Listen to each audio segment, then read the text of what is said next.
Welcome members and guests to the Cities and Counties Subcommittee of Local Government. Good morning. The committee will be in order. Clerk, will you please take the roll?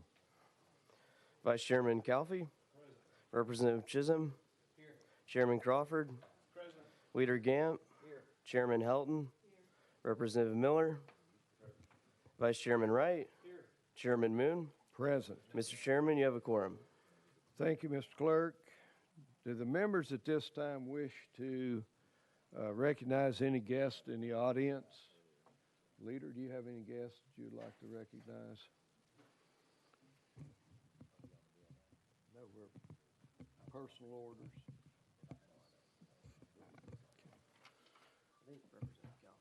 Representative Calfee, you're recognized, sir. Thank you, Mr. Chairman. I'd like to recognize our ambulance service people that are here today and thank them for the great job they do in all kinds of conditions.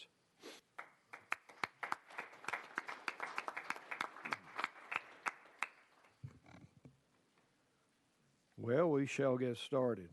Our first bill this morning. One moment. Leader Gant, you're recognized. Thank you, Chairman. I was being quiet as a mouse over here, and I didn't voice my that I did want to recognize somebody loud enough. So sorry. Also, wanted to recognize that we have the Memphis Police Chief C.J. Davis with us here today, and we have the Memphis Firefighters Union President Thomas Malone here as well. And we've got some others that Chairman Faison is going to recognize a little bit later. So, thank you, Mr. Leader. Now we shall get started. On first bill up is House Bill 105 by Chairman Faison. Is there a motion? We have a motion. We have a motion and a second.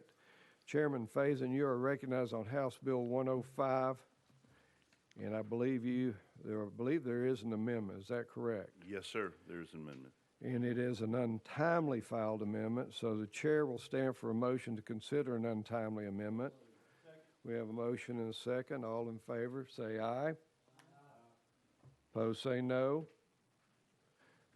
The ayes prevail. Now I'll stand for a motion on Amendment 13142. We have a motion. We have a second.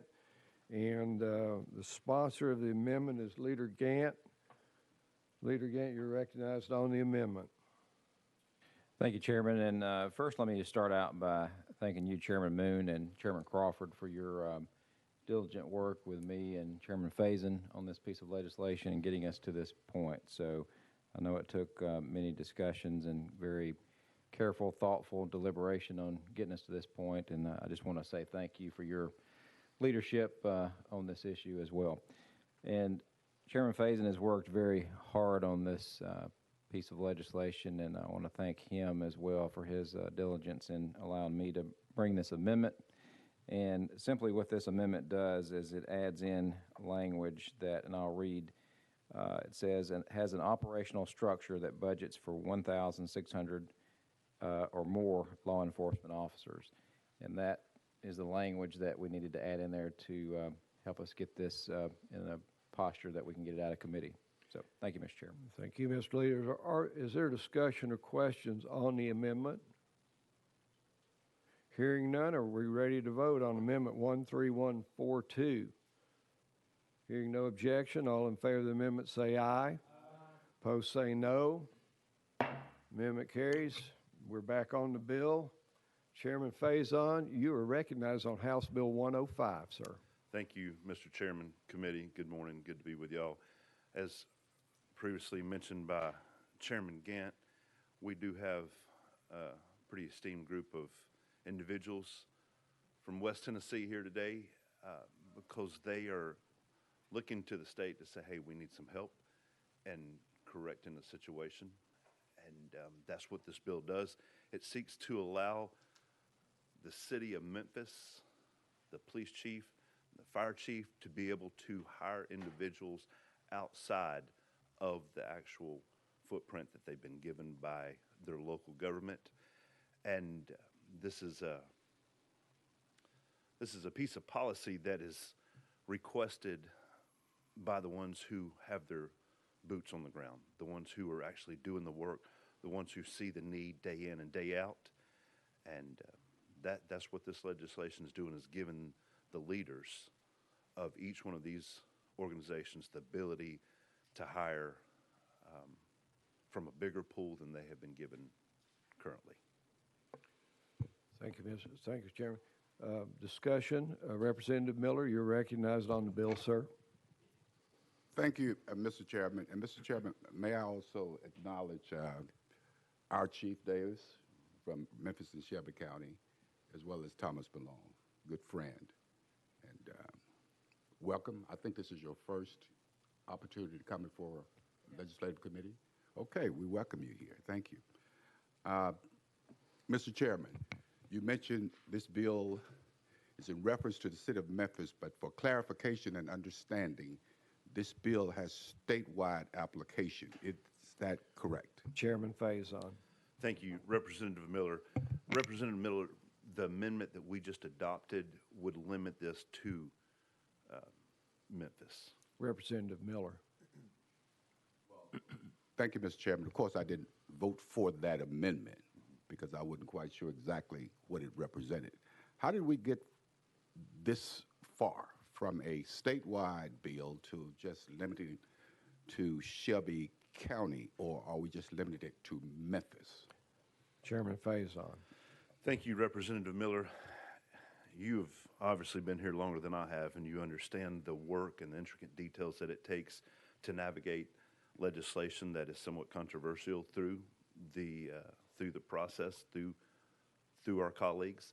There are times that you make concessions. There's times that you do what it takes to get your notion across the finish line. And what we're doing today with this amendment is get it in a position that I can get it through this committee, and this committee is comfortable.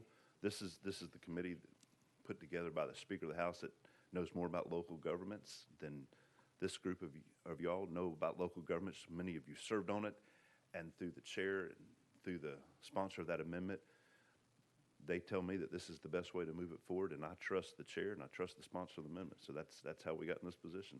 Representative Miller. Thank you, Mr. Chairman. When I met you in your office, I must tell you that I was open to the legislation, especially when it had statewide application. Now we're here again, once again, preempting local government and focusing in on Memphis.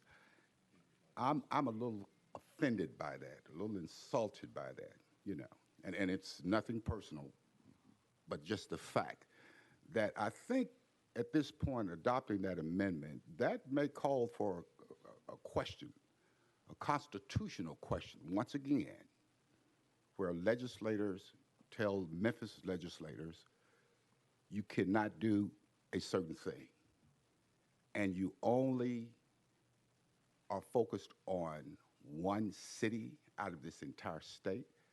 Something about that seems to be wrong.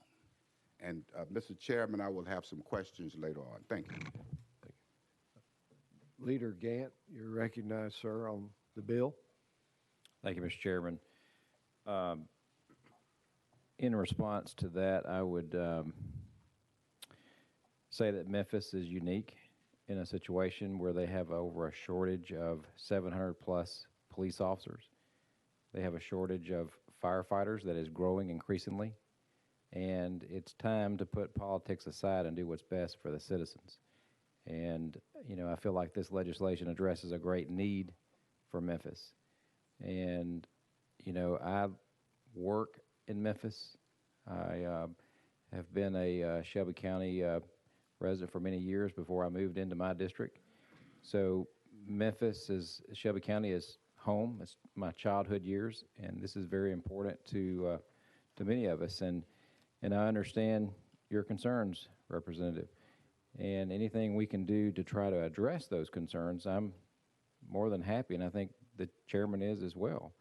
You know, but I think all of our intent here is to help the Memphis police chief in her efforts to fight the crime that we see happening every day. And, you know, and Representative Miller, I respect you greatly and take a lot of advice from you, and I respect, you know, what you're saying. So I think that we're glad to have those discussions as we push this out to full committee and continue to help in this posture. Thank you, Mr. Chairman. Representative Calfee on the bill, sir. Thank you, sir. You know, the governor said in his speech the other night he's going to hire another 100 state troopers. And I know it's a problem all across the state and the nation about hiring good, competent, conscientious police officers. And it was called to my attention last Thursday that there's 2 classes graduating for the Highway Patrol on Friday. And of those 2 classes, 14 quit the first day. So we need to do what we can to help the locals. I don't think we're heavy-handed toward Memphis or anybody else. I think this is going to help them greatly. Staff up. And, you know, it's just like in the prison guards, when you're short-handed, 200 guards at a prison, that endangers the guards that are there and the prisoners. And no matter what somebody's done that's in jail, when we take them into custody, we owe that we keep them safe. And I know my son went to law school in Memphis, and I think this is a good thing for Memphis, and it may expand to other places if this works out well, and I believe it will. Thank you, Mr. Chairman. Representative Chisholm, you recognize, sir. Thank you, Mr. Chair. First, let me take my hat off to all of our first responders. I respect the jobs that you all do. You all run into buildings that other people are running out of. You all run into situations that other people are running from. So I really appreciate all that you all do on a daily basis. However, with the bill, I do have a bit of reservation. One reason I share with my colleague over here that the bill primarily affects Memphis. So it makes it seem as though Memphis does not have what it takes to keep Memphis safe. Now, again, I do understand the shortage that you all have. And you all have had this shortage for quite some time now, so I understand. But I believe that we can find people in our backyard who are qualified to do this work.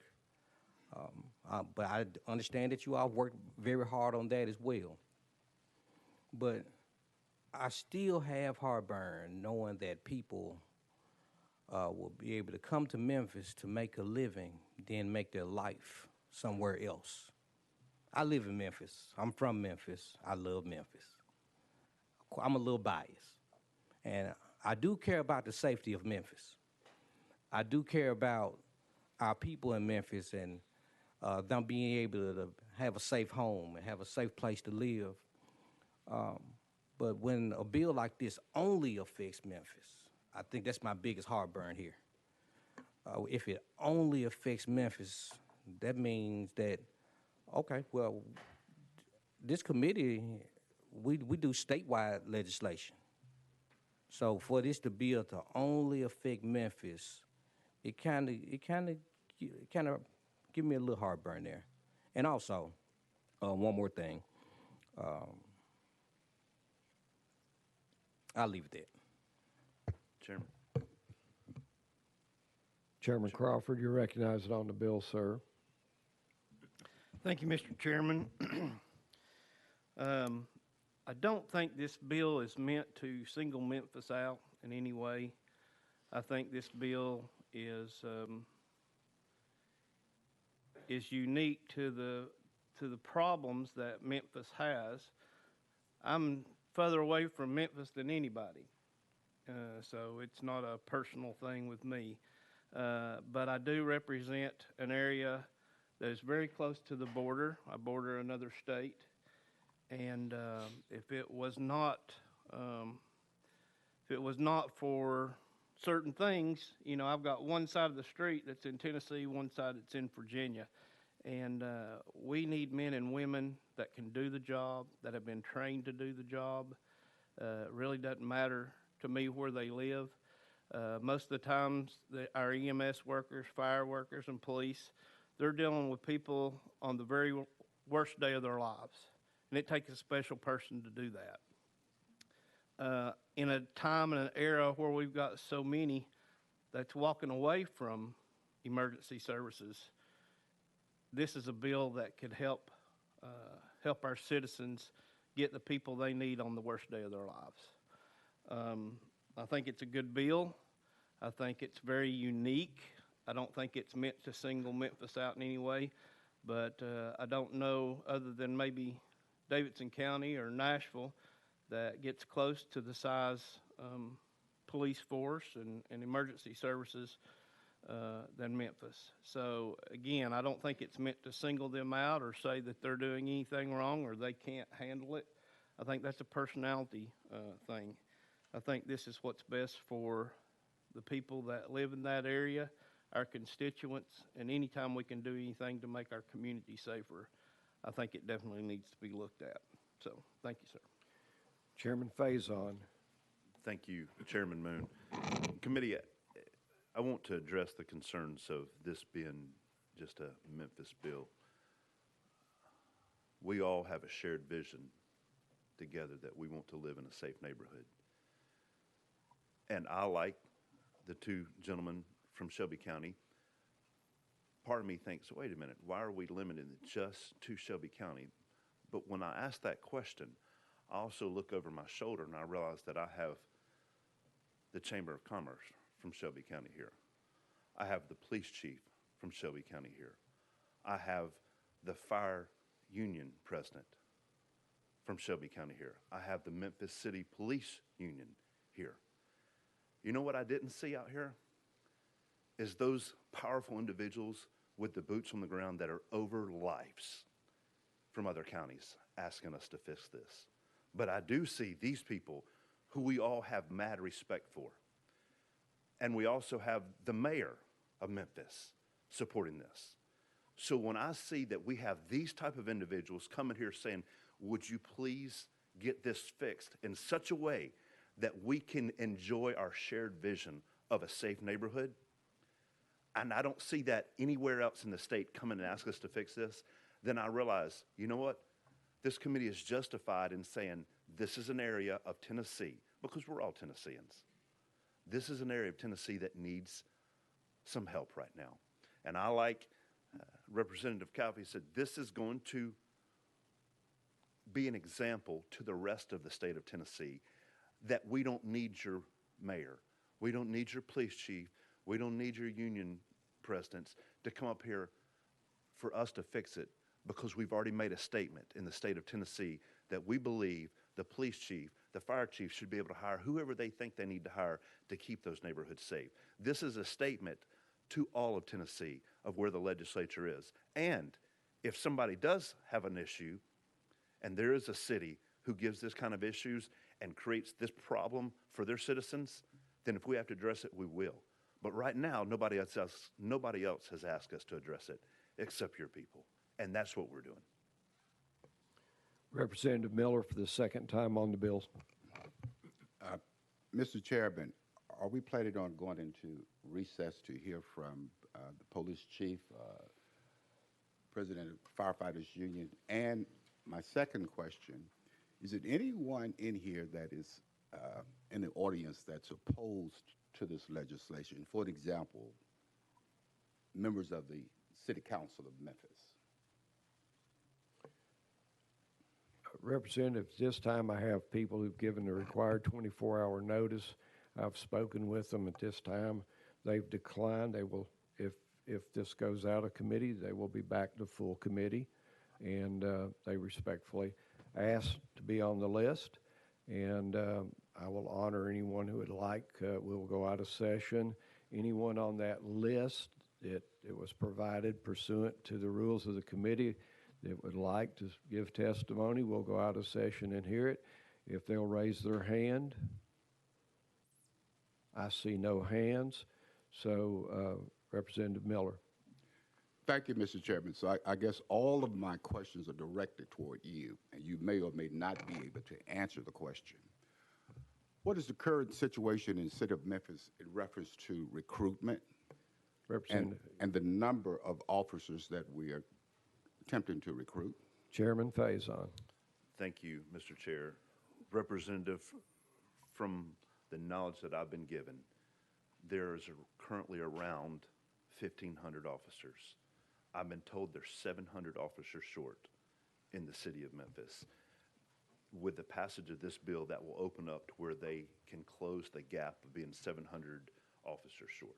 And I've been told also by your fire union president that he's about 200 firefighters short. And he says with the passage of this bill, it will help the camaraderie. And he feels like that if we don't get this passed, he could lose upwards of 50 pretty quick. So, Representative Miller. Did you say there were about 1,500 police officers currently? I'm sorry, there was 19. I was mistaken. There's currently around 1,900, and there's 700 short. 700 short. Yes. Out of those current officers, could you tell me, if you have the answer, the number that actually live in Memphis and the number that live in other states and the number that lives in other counties outside of Memphis and Shelby County? Chairman Faison. Thank you, Representative.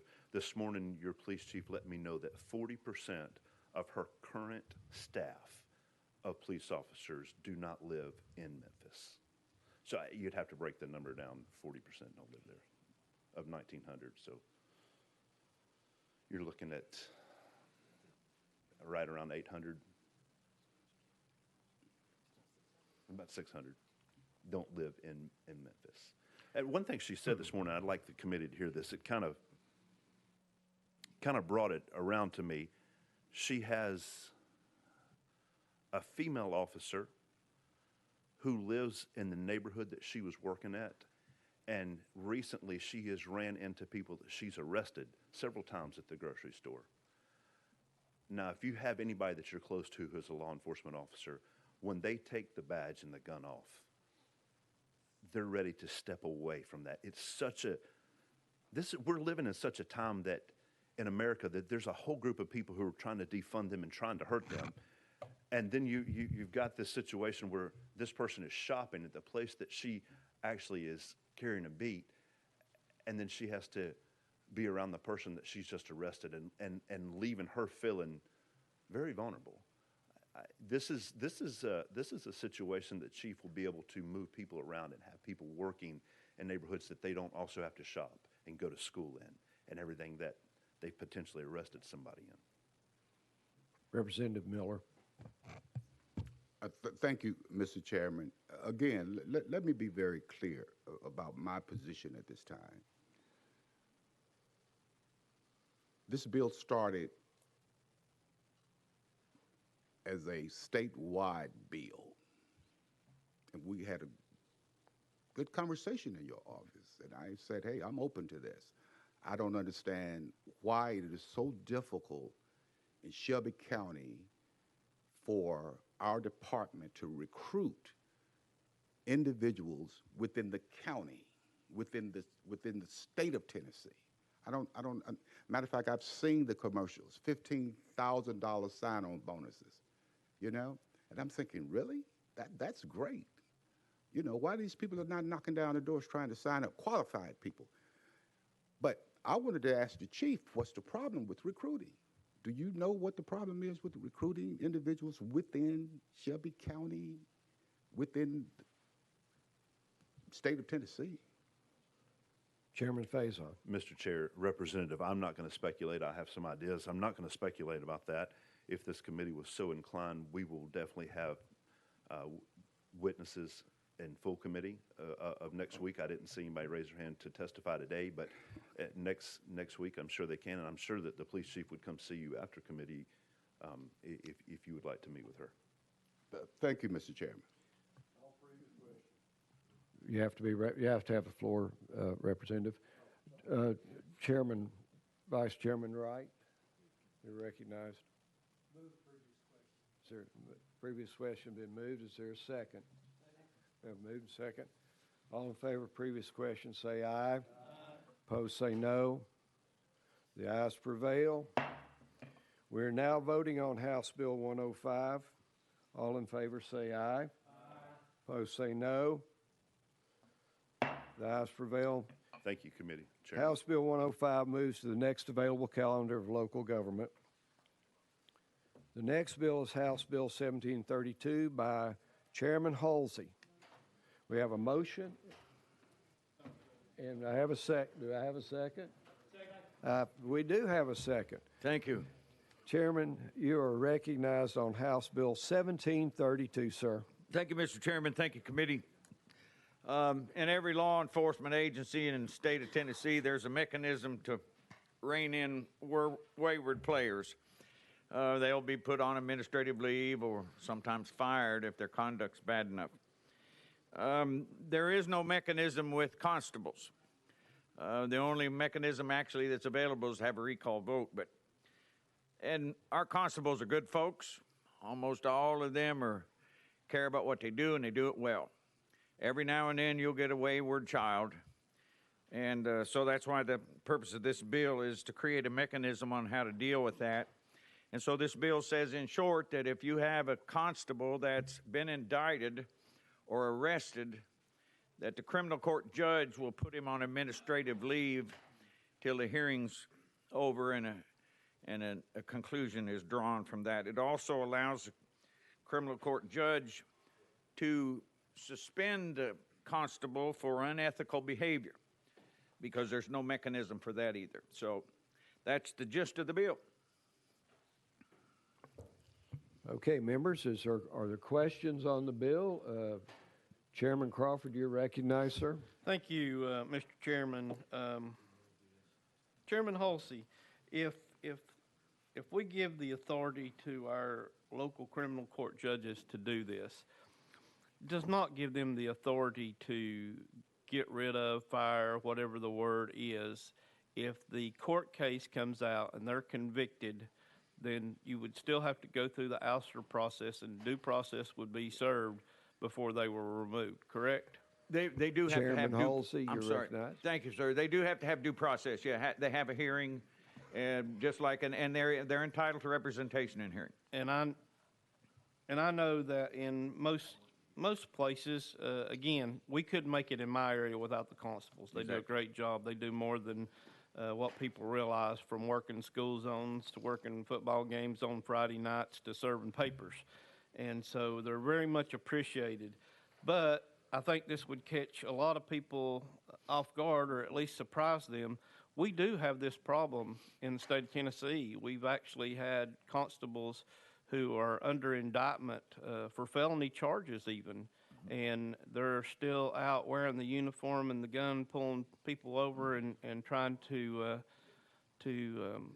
give tickets and serve papers when they're in worse shape a lot of times than the people they're dealing with. Is that correct? Chairman Halsey. That is, and that's the purpose of the bill. Thank you, sir. Thank you, Mr. Chairman. Anyone else have a question for the sponsor? Are the members ready for the question? Is there objection to the question? Hearing no objection, we're voting on House Bill 1732. All in favor say aye. Aye. Opposed say no. The ayes prevail. House Bill 1732 moves to the next available calendar of local government. Thank you, Mr. Chairman. Thank you, committee. The next bill on the calendar is by Vice Chairman Baum, 1864, and he is currently presenting a bill in a hearing room right across the hallway, so we'll roll that. Without objection, we'll roll House Bill 1864 to the heel. Hearing no objection, it's rolled to the heel. The next bill is House Bill 1693 by Representative Campbell. Is there a motion on the bill? We have a motion and a second on House Bill 1693. Representative Campbell, you are recognized, sir. Thank you, Mr. Chairman and members. 1693 adds the East Tennessee Constables Association to the list of entities that are eligible to provide in-service education courses and firearm training for constables. They use a state-certified firearms instructor with many additional certifications to provide the in-service training, and this would add the East Tennessee Constables Association to the list of organizations that can provide this training. Thank you. Questions, comments on the bill? Chairman Crawford, you're recognized. Thank you, Mr. Chairman. Just wanted to clarify one thing. In no way is this changing the law or common procedure to where they have to have the 40 hours of in-service every year, correct? Representative Campbell, you're recognized. Thank you, Mr. Chairman. This maintains the exact same number of hours. This does not alter the number of hours of in-service. Chairman Crawford. And finally, Mr. Chairman, I think this is something that we kind of have already had in place to an extent, and we're just basically codifying it. Keeps the people from East Tennessee to have to drive to West Tennessee to get their training, and vice versa. West Tennessee don't have to drive to Nashville. They can get that within their area, which saves money and also saves time. Is that correct? Representative Campbell. Thank you, Mr. Chairman. There is nothing that prevents, there's nothing that legally permits the other organizations from doing training in different parts of the state, but this will arguably make things much more convenient for a number of East Tennesseans, some of which live 4 to 5 or 5.5 hours from the capital. Thank you, sir. Thank you, Mr. Chairman. Are there any other questions? Any other comments for the speaker? Sponsor of the bill, is there objection to the question? Hearing no objection, we're voting on House Bill 1693. All in favor say aye. Aye. Opposed say no. The ayes prevail. House Bill 1693 moves to the next available calendar of local government. Thank you, sir. Thank you. Next bill is House Bill 1704 by Representative Vital. Is there a motion? There is a motion and a second on House Bill 1704. Mr. Sponsor, before you begin your comments and explanation of the bill, the chair has a question. Is this your first bill? It is, sir.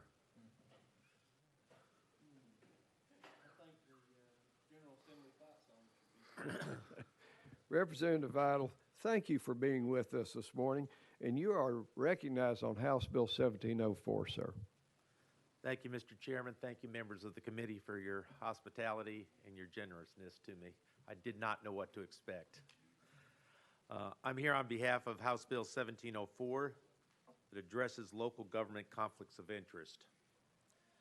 I have with me today individuals from the Comptroller's Office, Lauren Webb and Hayden Pendergrass, who will be available afterward to answer questions if there's any clarifications necessary. County government typically operates under 3 financial management statutes, such as County Purchasing Act of 1957, the County Financial Management System of 1981, and the General Law.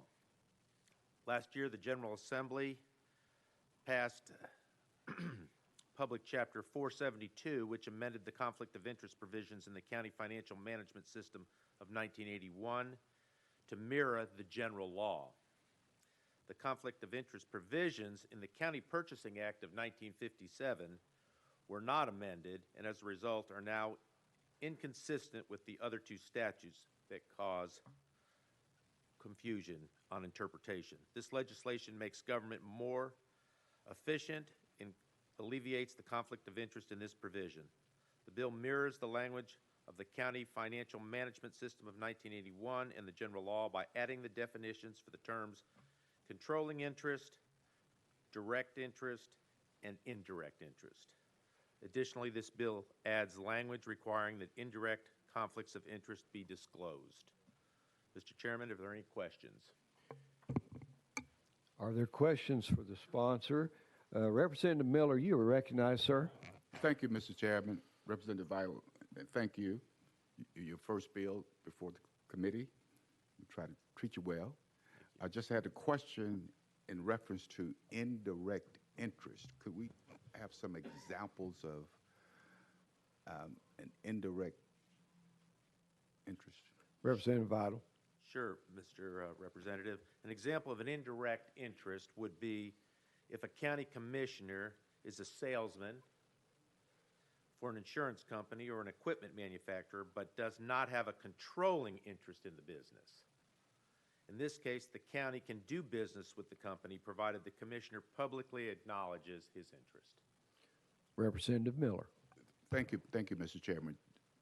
I was under the assumption that we were already there with that kind of, well, with the law.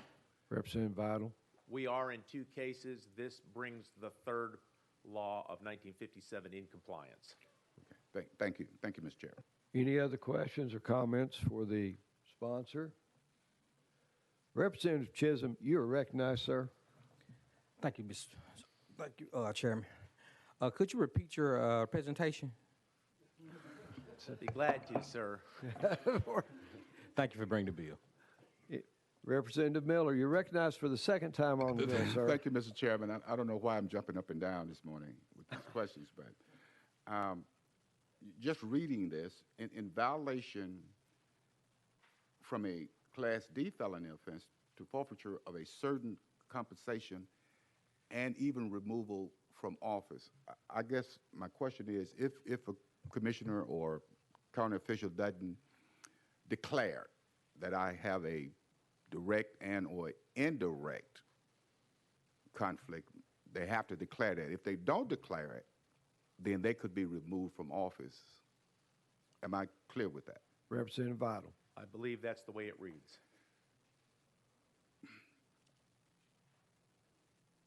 Representative Miller. I don't necessarily like to deal in hypotheticals, but you know, sometimes even for us as legislators, we rarely declare direct, or especially as we deal with legislations. Sometimes we may just forget it, or it's an oversight. Is it anything in the bill that provides for possible oversights of not declaring at the time? Or is this thing just, if you don't declare, we can come back and get you? Representative Vital, at this time, we'd like to go out of session and let legal address this issue. Would that be? Thank you, Mr. Chairman. We're out of session. Thank you, Mr. Chairman. Doug Garrett with the Office of Legal Services. To the point about it, removing the felony provision, there's been case law from the Criminal Court of Appeals that opined that to apply a penalty for under one purchasing act differently from another is an equal protection issue. And so it's my understanding that there have been no convictions under this particular provision since it was enacted, at least in 2000. So from that perspective, the elimination of the felony provision is in line with what the courts have opined as well, relative to equal protection. Chairman Crawford, you have a question of counsel? I do, sir. Thank you, Mr. Chairman. Legal, can you tell me, I was reading the very last sentence of this, and if an official is removed from office pursuant to this bill, he will be ineligible for the same or similar positions for a 10-year period following the date of the violation. Under current law, if they get a felony, they are out forever. This would change that and say they just have to serve a 10-year penalty, and then they would be eligible to run for something again. Mr. Garrett. Doug Garrett again with legal. That's correct, Chairman. Because they are removing the felony provision in the statute, then the blackout period of 10 years, I think at this point, based on the way it reads, would be sufficient, would take care of that issue. Now, if any other part of the behavior of a person in such a position did constitute a felony under the criminal code, then certainly that's something that would have to be taken into account. Chairman Crawford. Thank you, Mr. Chairman, and thank you for that. I just wanted to make sure if I was reading that correctly that it got on the record. Thank you. Any other questions for counsel? Hearing none, we're back in the session, back on the bill. Other questions, comments for the sponsor? Is there objection to the question? Hearing no objection, we're now voting on House Bill 1704. All in favor say aye. Aye. Opposed say no. The ayes prevail. House Bill 1704 moves to the next available calendar of local government. Excellent presentation. Thank you, Mr. Chairman. Thank you, members of the committee. Next bill on today's calendar and the last bill is House Bill 1864 by Vice Chairman Baum. Is there a motion? We have motion and a second. Chairman Bond, you are recognized on House Bill 1864. Thank you, Chairman Moon. This is another bill that clarifies parts of our code that deal with public finance, in particular the part that addresses how a municipality or a local government can raise money for capital projects. There are three parts. The first part clarifies that a designee of the municipality can receive and seek information on rates for financing capital projects, that the designee does not necessarily have to be a financial advisor. The designee would not be the one issuing the security. The designee would just be someone soliciting interest rate offers on behalf of the municipality. The second part of this would clarify that capital outlay notes can be refunded with either general obligation bonds or with a PBA loan, a Public Building Authority loan, provided that reissuance meets all other existing statutes and as provided by the comptroller. And the third part of the bill clarifies that if an obligation is of a variable rate and that variable rate being adjusted is contemplated at the initial issuance of the obligation, that does not constitute a refinancing. If the investors know on the front end that it has a variable rate that will change, when that variable rate changes, that doesn't mean it's being refinanced. It doesn't rise to that level. Questions, comments for the sponsor? I know Groundhog Day falls in February. This seems very similar to a bill that you had before us last week. That and a bill last year that addressed many of these same elements. This bill doesn't really change that much. It just clarifies clarifies some of the language. Again, just as an example, that the municipality can have a designee, doesn't have to be a financial advisor. Thank you. Any other questions or comments for the sponsor? Is there objection to the question? Hearing no objection, we're voting on House Bill 1864. All in favor say aye. Aye. Opposed say no. The ayes prevail. House Bill 1864 moves to the next available calendar, local government. Thank you all. That concludes today's calendar. Are there any announcements?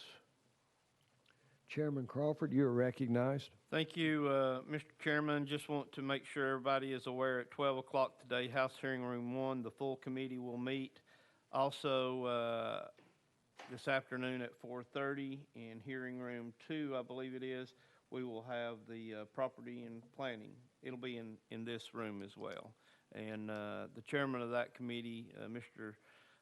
Chairman Carr, is out. He is having surgery today, so please keep him in your thoughts and prayers, and we will make sure we get his committee covered today. Thank you, Mr. Chairman. Any other announcements? Representative Calfee, you're recognized, sir. On The Silver Fox and Sawyer will be up in office shortly if they're not already there. If you want a dose of sunshine, just come see him. Thank you. Without objection, this meeting will be adjourned. Hearing no objection, we stand adjourned.